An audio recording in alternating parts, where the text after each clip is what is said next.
Mais Noémie, ça faisait longtemps qu'on ne te voyait pas dans les vidéos. Oui, j'avais pris des petites vacances. Alors aujourd'hui, on vous propose 30 minutes de dialogue en français de niveau B2. Alors, ce que je vous conseille, c'est d'écouter une première fois sans la transcription et après d'écouter une deuxième fois avec la transcription. On vous laisse la transcription dans la description de cette vidéo où vous la trouverez en cliquant sur des fiches. Vous aurez un fichier PDF que vous pourrez vous télécharger ainsi qu'un fichier audio. Si à la fin de la vidéo vous trouvez qu'elle vous a été utile, likez la vidéo et aussi abonnez-vous à notre chaîne, activez la petite cloche pour être averti à chaque fois qu'on sort une nouvelle vidéo. Et on commence. Salut Hélène, ça va? Ça va, et toi? Alors, ces vacances? Bof, il a fait un temps de chien, la nourriture était mauvaise et les Italiens vraiment pénibles. Non. Mais non, je rigole. Ah, t'es bête, j'ai failli te croire. Tu m'as cru, oui. Non, mais en vrai, raconte. Bon, écoute, c'était vraiment bien. Déjà, le logement impeccable. Un bel appartement en plein centre-ville. Du coup, on a pu tout faire à pied ou presque. Et la ville, un vrai bijou. C'est vraiment magnifique. Il n'y a pas à dire. L'Italie, c'est un pays superbe. L'architecture, les vieux palais, les vieilles églises, magnifique. Et les restaurants. Je te reconnais bien, là. Tu as pris quelques kilos, d'ailleurs, non? Ah, franchement, c'est possible. Je me suis pas limité, je te le garantis. J'imagine. Les pizzas, les pâtes... Oui, mais pas seulement. Ils font de très bons desserts aussi. On a goûté un truc, j'ai oublié le nom, mais c'était un régal. Une espèce de rouleau avec de la pâte frite, de la ricotta, de la pistache. C'était délicieux. Arrête, tu me mets l'eau à la bouche. Et dis-moi, vous avez eu le beau temps? Oui, on n'a pas vu une seule goutte de pluie. Ah, eh bien, vous avez de la chance, parce qu'ici, c'est le soleil qu'on n'a pas beaucoup vu. Ouais, c'est ce qu'on m'a dit. Heureusement pour toi, c'est bientôt les vacances.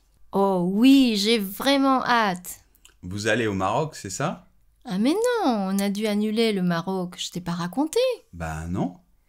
C'est à cause de Philippe, son passeport est plus valide. C'est pas vrai. Mais si, il s'en est aperçu au moment de prendre les billets d'avion.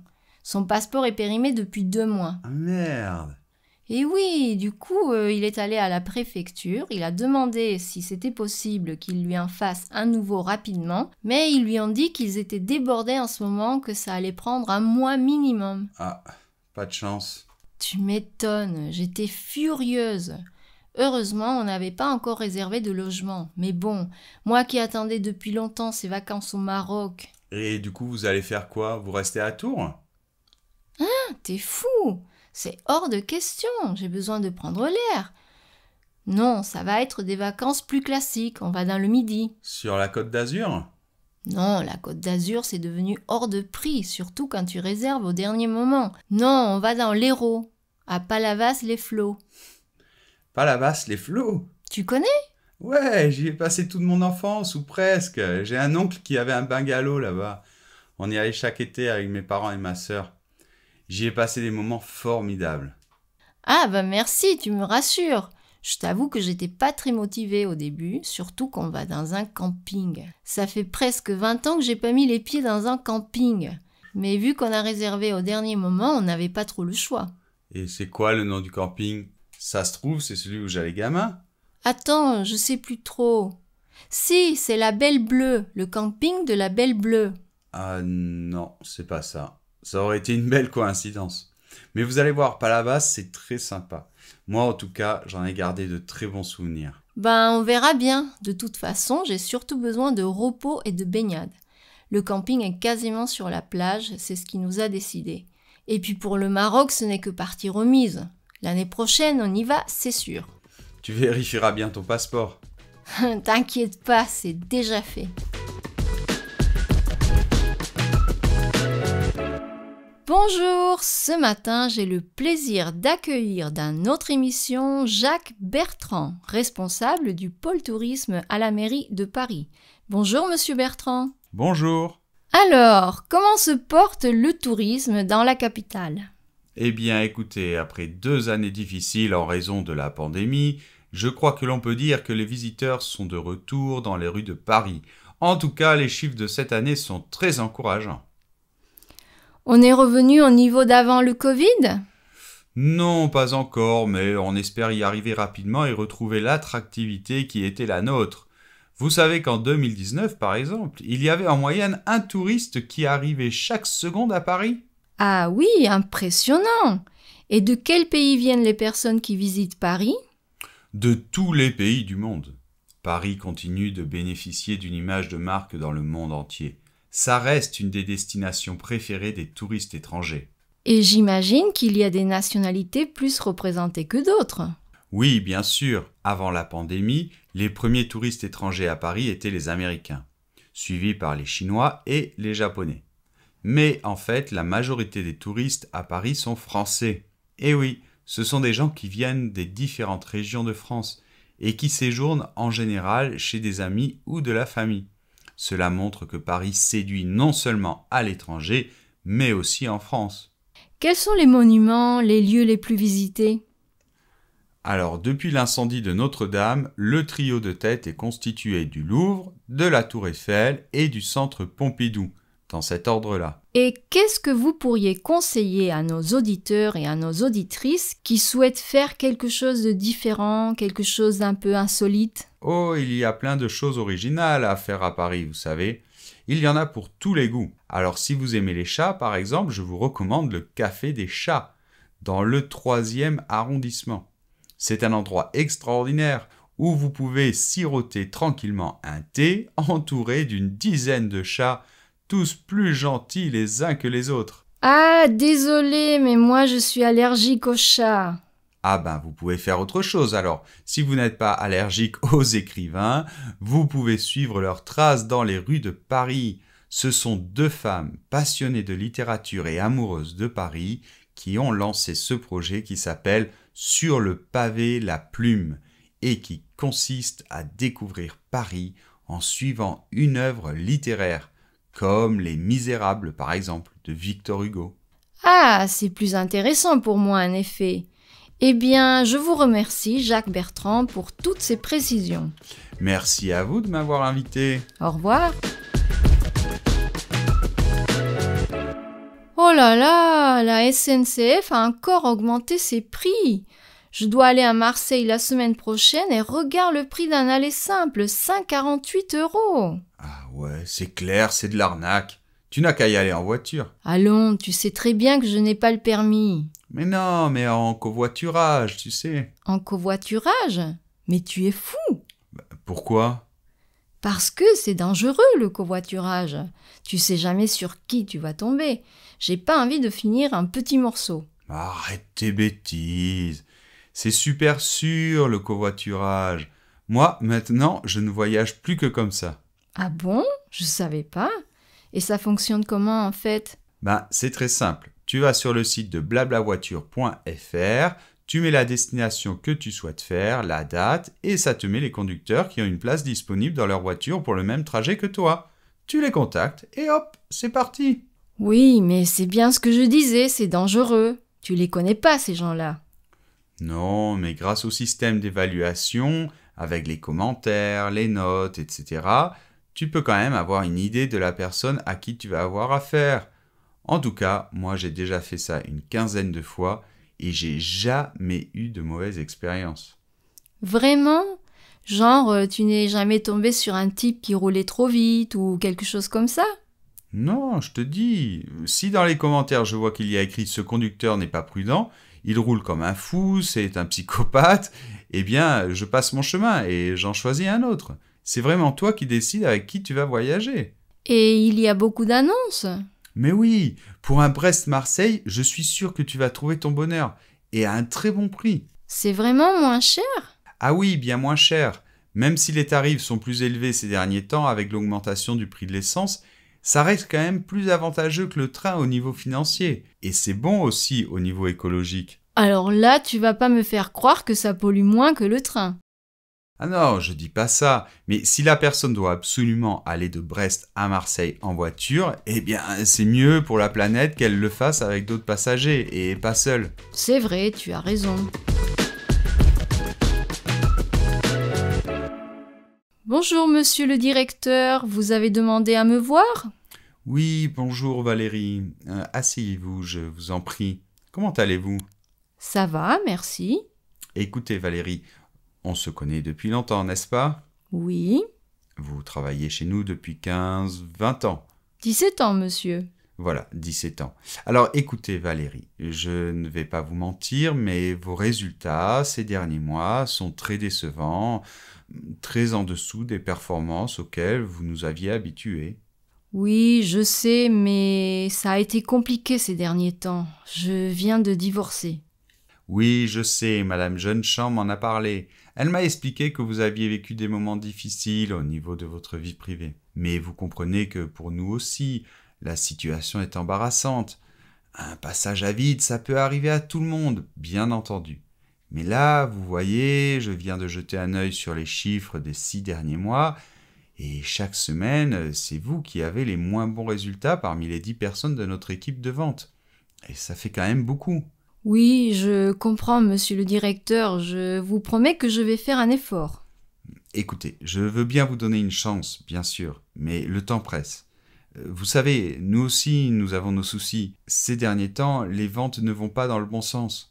Notre chiffre d'affaires de cette année risque d'être encore plus bas que celui de l'année dernière, qui n'était déjà pas très brillant. Oui, monsieur, mais c'est la crise.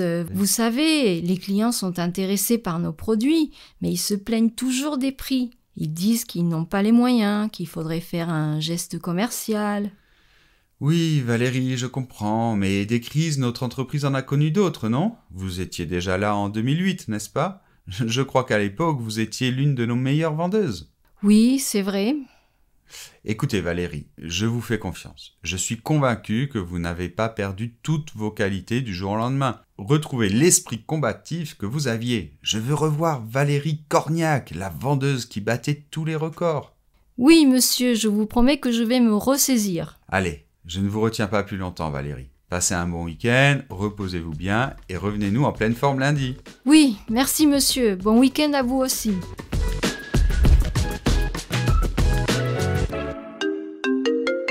Allô? Bonjour, est-ce que je pourrais parler à Madame Groseille s'il vous plaît? Oui, c'est moi-même. Bonjour Madame Groseille, ici Dominique Dubois de Citron Télécom. J'aimerais faire le point avec vous par rapport à votre abonnement mobile. Est-ce que vous auriez 2 minutes pour qu'on en discute? Oui, pourquoi pas? Écoutez Madame Groseille, j'ai vu que vous aviez actuellement un forfait confort à 7,99 € par mois. C'est bien cela? Oui, je crois. Eh bien écoutez, en ce moment nous proposons une offre exceptionnelle sur le forfait Liberté. C'est-à-dire, je ne comprends pas trop la différence. C'est-à-dire qu'actuellement, avec votre forfait confort, vous ne pouvez pas passer plus de 2 heures d'appel par mois. Avec le forfait Liberté, vous pouvez appeler 10 heures, 20 heures, 50 heures, comme vous voulez. Il n'y a pas de limite. Oh, vous savez, moi je n'appelle pas souvent. Et est-ce que vous utilisez Internet sur votre téléphone? Oui, un petit peu, je vais sur Facebook, je regarde des vidéos. Ah, eh bien justement, les vidéos, ça consomme beaucoup de données Internet. Vous êtes actuellement limité à 1 gigaoctet par mois, ce qui est vraiment peu. Vous n'avez jamais eu de problème pour regarder des vidéos? Ah si, ça bloque souvent. Ah oui, mais c'est normal, madame. C'est parce que 1 gigaoctet d'Internet, ça part très vite, surtout quand on regarde des vidéos. Avec le forfait Liberté, vous disposerez de 50 gigaoctets, 50 fois plus. Je vous garantis que là, vous n'aurez plus de problème. Vous pourrez regarder toutes les vidéos que vous souhaitez. Ah oui? Bon, ça fait combien par mois alors? Ça vous revient à 9,99 € pour les 12 premiers mois. Bon, écoutez, pourquoi pas, je vais y réfléchir. Très bien. Et sachez que nous avons des offres spéciales sur les smartphones. Si vous êtes intéressé, on peut combiner le forfait Liberté et l'achat d'un nouveau téléphone. Non, non, merci, je suis très contente de mon téléphone, je n'ai pas envie d'en changer. Comme vous voulez, madame. Par contre, pour le nouveau forfait, il faut vous dépêcher, car notre offre à 9,99 € n'est valable que jusqu'à la fin du mois, jusqu'au 31. Après, le forfait retrouve son prix traditionnel de 18,99 €. Donc, si vous voulez en profiter, ne tardez pas trop. Ok, et comment je dois faire? Je veux dire, il faut que je vienne chez vous? Oui, exactement. vous pouvez vous rendre dans la boutique Citron Télécom la plus proche de chez vous et souscrire à votre nouvel abonnement. Si vous voulez, je peux aussi vous préparer dès maintenant le contrat, comme ça, quand vous viendrez, vous n'aurez plus qu'à signer et votre abonnement commencera automatiquement. Eh bien, pourquoi pas alors? Oui, 9,99 € par mois, c'est bien cela? Il n'y a pas d'arnaque, hein? Bien sûr que non, madame. Et de toute façon, si vous changez d'avis, si quelque chose ne vous convient pas, vous aurez toujours un délai d'1 semaine pour vous rétracter. Donc soyez tranquille. Ok, alors je viendrai en fin de semaine, je pense. Vous ouvrez à quelle heure le matin? Nos boutiques sont ouvertes tous les jours de 9h30 à 19h30, sauf le dimanche. Très bien, c'est noté. Je vous remercie, madame. Passez une bonne journée. Merci, au revoir. Au revoir. Salut Pascal, ça va? Oh, Julie, ça va et toi? Ça fait longtemps. Oui, en effet. Quoi de neuf chez toi? Tout va bien? Ben, écoute, oui, ça va, ça va. Et Laurence? Oui, ça va. Elle vient de trouver un boulot. Ah, génial. Où ça? Chez Castocasa. Tu sais, le nouveau magasin de bricolage qui vient d'ouvrir sur la route de Saint-Marcelin. Ils lui ont proposé un CDI direct. Elle est trop contente. Trop bien. Ouais, depuis le temps qu'elle cherchait quelque chose de bien, ça fait plaisir. Et toi, ça va? Ouais, super bien. En fait, je vais me marier bientôt. C'est pour ça que je t'appelle. Non. Et si? Avec... Oui, avec Stéphane, que tu avais rencontré à la fête de Jérémy. Ah, mais c'est une grande nouvelle. Félicitations. Merci. Mais je savais pas que c'était si sérieux entre vous. Vous vous êtes rencontrés il y a pas si longtemps, non? Oh, ça fait déjà 9 mois? Oui, ben c'est ce que je dis, ça fait pas très longtemps. Ah oui, mais là, c'est le grand amour, le vrai. J'ai l'impression de le connaître depuis toujours. Ah ben c'est génial alors. Oh, j'ai l'impression que ça ne te fait pas vraiment plaisir. T'es pas jaloux quand même. Moi? Jaloux? Mais pas du tout. Juste que c'est un peu rapide, je trouve. Et puis je te connais, hein. Oh, arrête, tu sais, je n'ai plus 15 ans. Et puis je te jure, je suis sûre que c'est l'homme de ma vie. Je suis tellement heureuse avec lui. Eh bien tant mieux, je suis vraiment content pour toi alors. Vraiment? Mais oui, bien sûr. Bon ben, merci. En tout cas, je voulais vous inviter, toi et Laurence, au mariage. Ah ben c'est gentil, merci. Vous avez déjà une date? Oui, ce sera le 24 juin. Vous êtes dispo? Je pense que oui. Je vais voir avec Laurence, mais je pense que oui. Je te confirme ça rapidement. Et ce sera où? À la salle des fêtes de Vitraux. Ah, vous vous mariez à Vitraux. Ça va rappeler des bons souvenirs. Oui! Et tu vas inviter Fabrice et Matou? Oui, bien sûr, je les ai pas encore appelés, mais je compte les inviter. Génial, ça va faire plaisir de les revoir. Bon alors écoute, je te confirme ça vite, ok? Ça roule, merci. Gros bisous alors, à bientôt. Salut, bisous et encore toutes mes félicitations.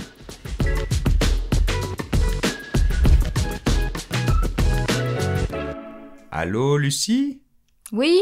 Salut, c'est Pierre, ça va? Oui, et toi? Oui, bon, en fait pas trop, j'ai un grand service à te demander. Qu'est-ce qui se passe? Écoute, en fait, dimanche, c'est l'anniversaire de mon fils, et il va avoir 5 ans. Oui, et alors? En quoi je peux t'aider? Bah, le problème, c'est que dimanche, c'est mon tour. Normalement, je dois m'occuper d'un groupe de Brésiliens. Quand Jean-Jacques a fait le planning le mois dernier, je lui avais dit que j'étais dispo, j'avais pas réfléchi. Et c'est hier que je me suis aperçu de mon erreur.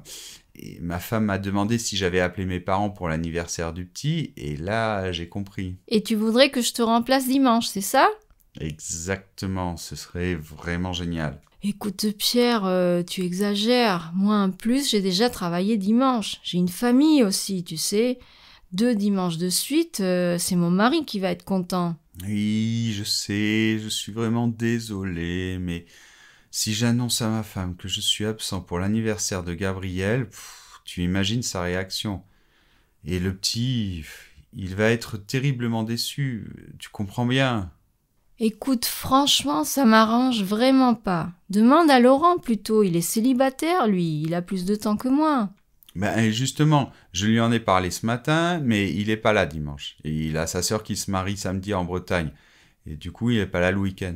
Et pourquoi vous n'organisez pas l'anniversaire de ton fils samedi, par exemple? Vous n'êtes pas obligé de le fêter le jour même, non? Ton fils ne va pas voir la différence.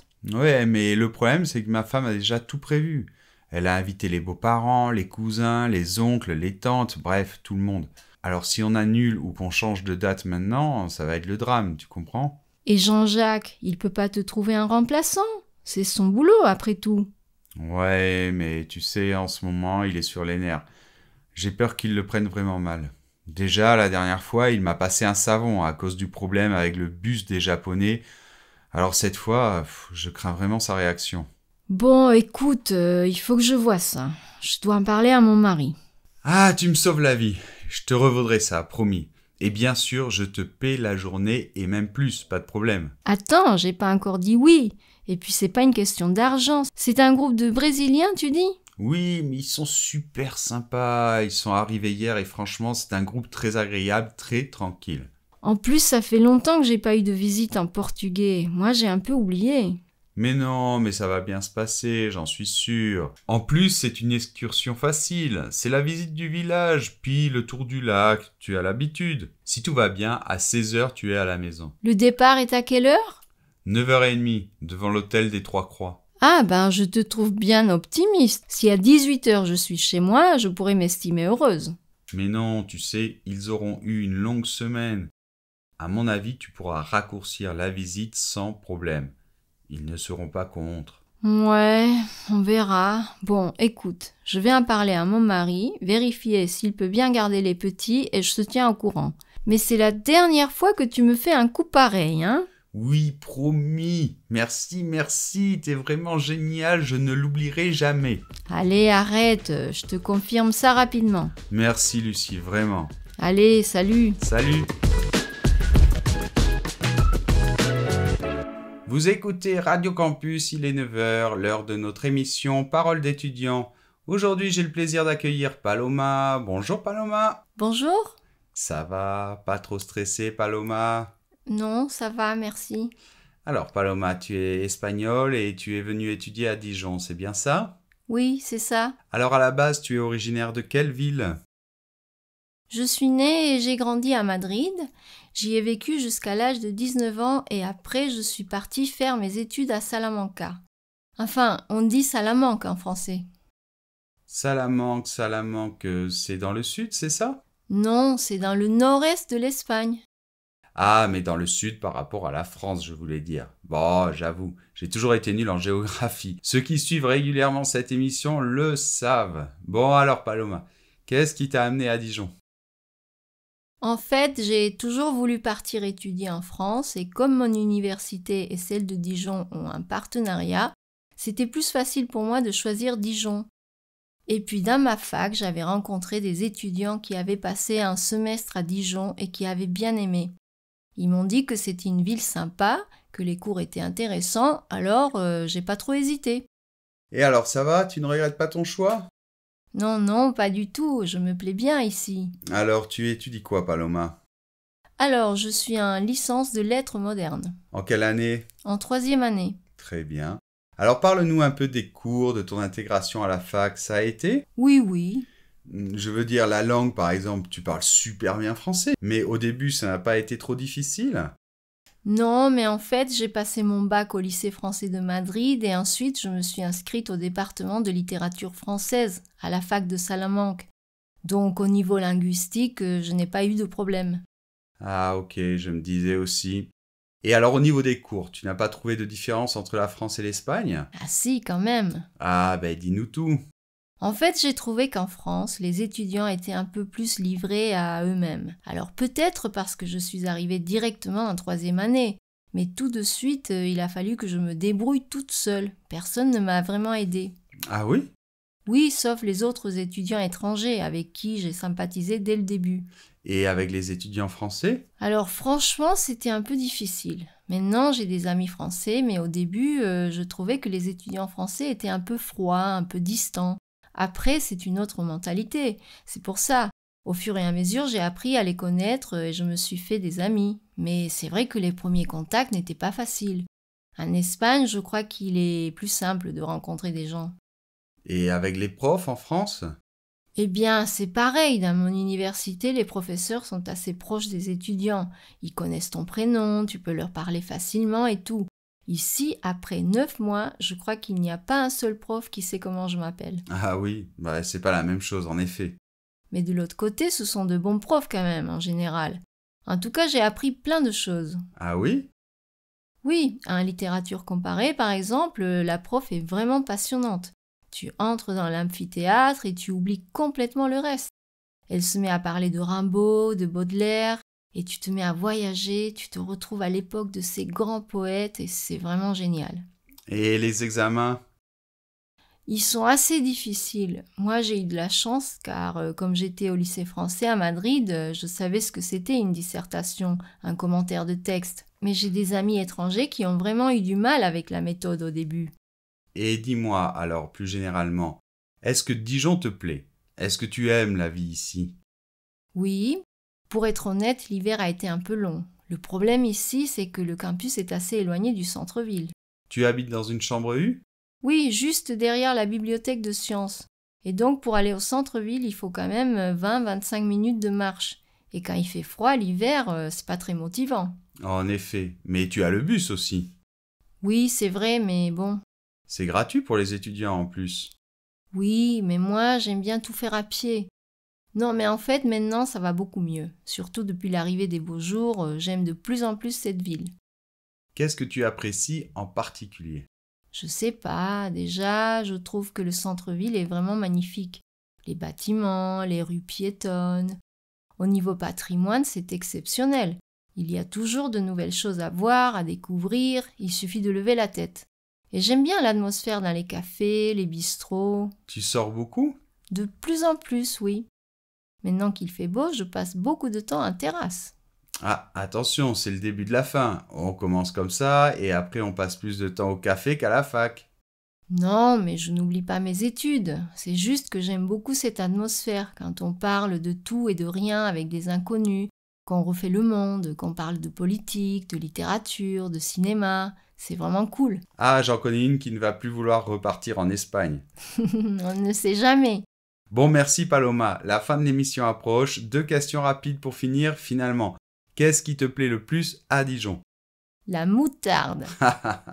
Non, mais plus sérieusement, je vais dire les boulangeries. Bon, c'est pas spécifique à Dijon et c'est un peu cliché, mais je trouve qu'en France, le pain est vraiment bon. Et les croissants et les pâtisseries. À chaque fois que je rentre dans une boulangerie, je deviens folle. Ok, et la chose que tu détestes le plus à Dijon? Oh, c'est difficile à dire, je veux pas me faire d'ennemis. Ne t'inquiète pas, nous n'avons pas beaucoup d'auditeurs sur Radio Campus, tu peux parler librement. Bon, je sais pas, je vais dire peut-être... Enfin, c'est un peu délicat. Disons que certains propriétaires de chiens pourraient faire plus attention. Les trottoirs ne sont pas toujours très propres. Ah, je vois ce que tu veux dire. Les fameuses crottes de chien dijonnaises. Merci beaucoup Paloma pour ce moment de poésie. Ah, désolé. Non, mais merci pour ta franchise, vraiment. Et merci beaucoup d'avoir répondu à notre invitation. Bon courage pour la suite. Merci à vous. Au revoir.